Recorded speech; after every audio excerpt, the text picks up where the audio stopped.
السلام علیکم ورحمۃ اللہ تعالی وبرکاتہ۔ مرکز اہل سنت جامعہ رضویہ منظر اسلام کے یوٹیوب چینل ہم سبق درس نظامی میں آپ کا خیر مقدم ہے۔ پیارے بچوں، جنہوں نے اب تک ہمارے چینل کو سبسکرائب نہیں کیا ہے وہ ضرور سبسکرائب کر لیں اور بیل آئیکن یعنی گھنٹی بھی بجا دیں تاکہ ہر ویڈیو کی نوٹیفیکیشن اطلاع اپلوڈ کرتے ہی آپ تک پہنچ جائے، اور اپنے ساتھیوں سے بھی شیئر کریں، شیئر کرنا نہ بھولیں تاکہ ان کو بھی فائدہ حاصل کرنے کا موقع ملے، اور بات پسند آئے تو لائک بھی کیا کریں اور اپنے قلبی تأثر کو ضرور کمنٹ کر کے بتائیں۔ بسم اللہ الرحمن الرحیم۔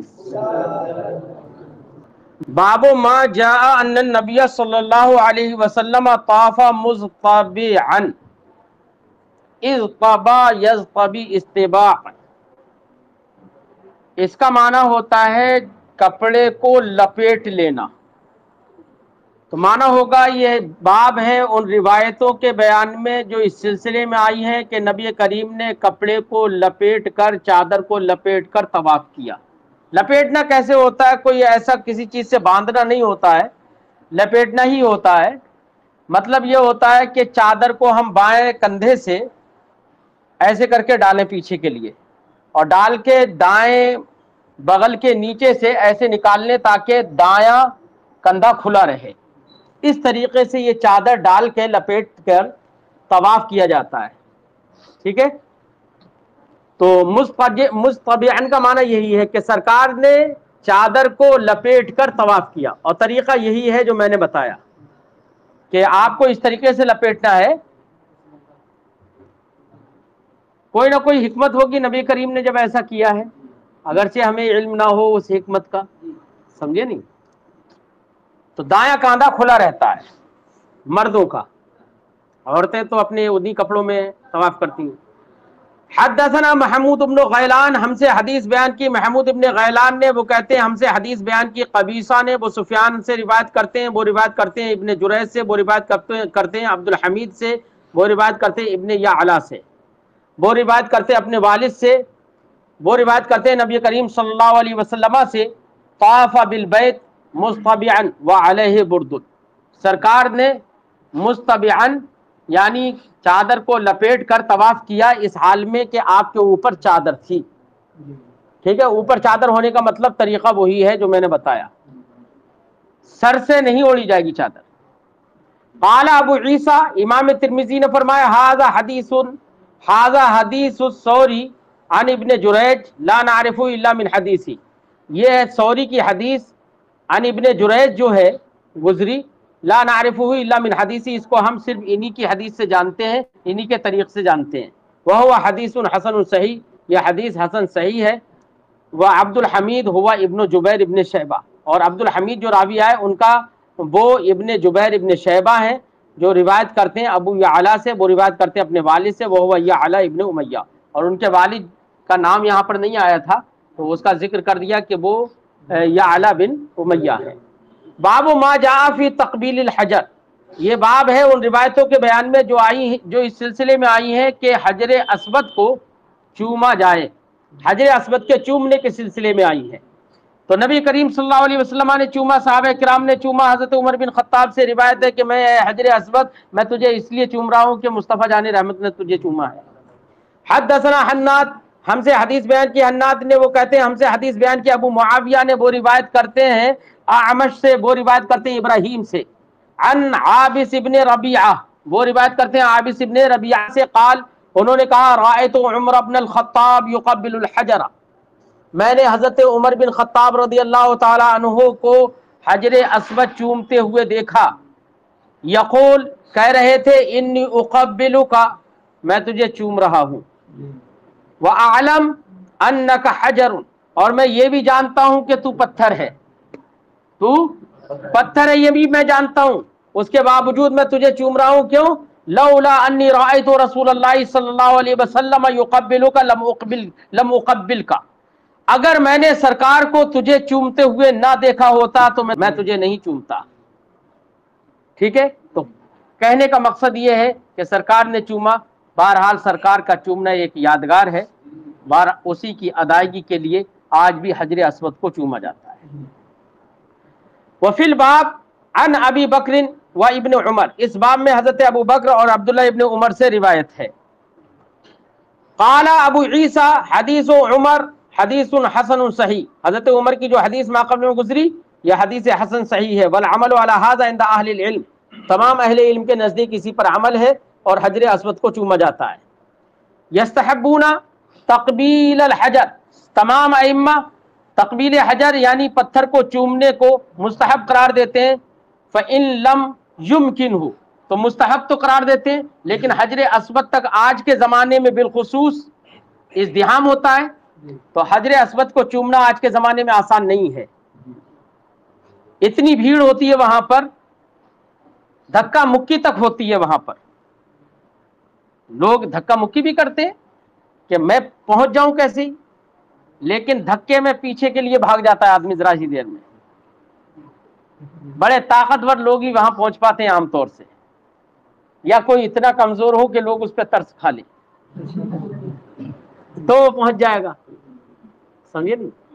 ہاں بڑے مشکل سے الحمدللہ یہ حجر اسود کے چومنے کی سعادت مجھے حاصل ہوئی، بڑی مشکل سے، ایک مرتبہ تو دھکے پہنچنے کے بعد بھی دھکا لگا تو بڑے پیچھے پہنچ گئے، پھر دوسری مرتبہ جب آئے تو پھر پہنچنے میں دشواری تھی، دھکا لگا تو سیدھے حجر اسود پہ پہنچ گئے تو مشکل مسئلہ تو ہے۔ فرماتے ہیں فَإِن لَمْ يُمْكِنْهُ أَن يَصِلَ إِلَيْهِ اسْتَلَمَهُ بِيَدِهِ، اگر ممکن نہ ہو اس تک پہنچنا تو اپنے ہاتھ ہی سے اس کو استعلام کرے، یعنی حجر اسود کی طرف ہاتھ اٹھائے اور اپنے ہاتھ ہی کو چوم لے، استعلام اسی کا نام ہے۔ وَقَبَّلَ يَدَهُ، اور اپنے ہاتھ کو چوم لے۔ وَإِن لَمْ يَصِلْ إِلَيْهِ اسْتَقْبَلَهُ، اور اگر اس تک نہیں پہنچے، قریب ہی نہیں ہے، دور ہے، تو اس کی طرف، اس کے سامنے جائے، اس کا استقبال کرے۔ اذا حاذ بہ، جب اس کے مقابلے میں آئے تو استقبال کرے، یعنی اس کی طرف ہاتھ ایسے اٹھائے۔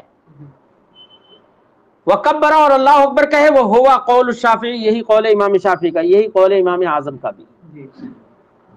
باب ما جاء انہ یبدأ بالصفا قبل المروہ، یہ باب ہے اس سلسلے میں کہ جب صفا مروہ کی سعی کرے تو سعی کرنے میں صفا سے آغاز کرے، مروہ سے نہیں، صفا سے آغاز کرے۔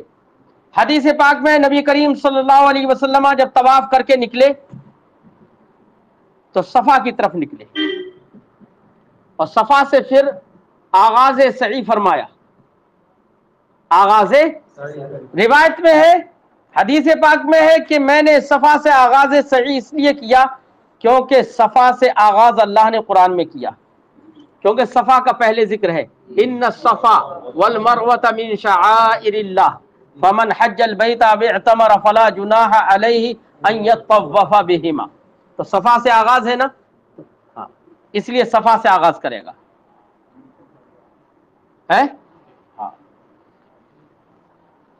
اب تو خیر آج کے وقت میں جب طواف کر کے نکلتا ہے آدمی تو راستہ ہی صفا کی طرف ہے، جو عام راستہ ہے صحیح کرنے کے جانے کے لیے وہ راستہ ہی صفا کی طرف انہوں نے بنایا ہے۔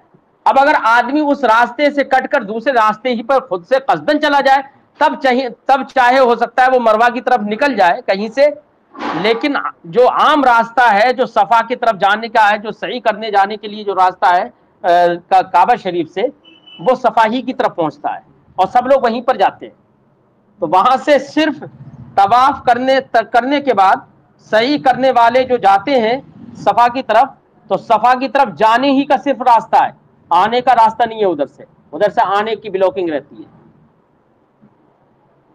صحیح کرنے کے بعد لوٹ کے آپ طواف کے لیے کعبہ شریف کی طرف نہیں آ سکتے، وہ بند رہتا ہے آنے والوں کے لیے، صرف جانے والوں کے لیے رہتا ہے، ٹھیک ہے۔ عام طور سے صفا سے جب ہم شروع کرتے ہیں تو سعی کا اختتام مروہ پہ ہوتا ہے جا کر، اور مروہ میں باہر نکلنے کا راستہ ہے، مروہ سے جبل ابی قبیس کی جانب نکلنے کا راستہ ہے، وہیں پر عام طور سے نکلتے ہیں، پھر اس کے بعد حلق وغیرہ کیا اور فارغ ہو گئے، یا حلق اپنے کمرے پہ جا کے کر لیا، اس سے کوئی فرق نہیں پڑتا،